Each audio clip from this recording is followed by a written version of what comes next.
Comrade विप्लवको नेतृत्वमा हामी समाजवादी मोर्चामा सँगै हुँदा चाहिँ हामी यो मोर्चालाई नै एकतामा लैजाउँ भनेर धेरै प्रयास गरिएको हो र कमरेड विप्लव समेत सबै एकतामा आउन पटक पटक गम्भीर संवाद वार्ता छलफल पनि नभएका होइनन्।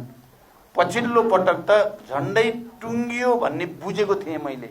अब टुङ्गियो र अब उहाँ आउनुहुन्छ भन्ने बुझेको थिएँ। जति बेला म विप्लवको निवासमा म आफै पुगेर लामो र गम्भीर छलफल पछि अब एकतामा जाने भनिएको थियो।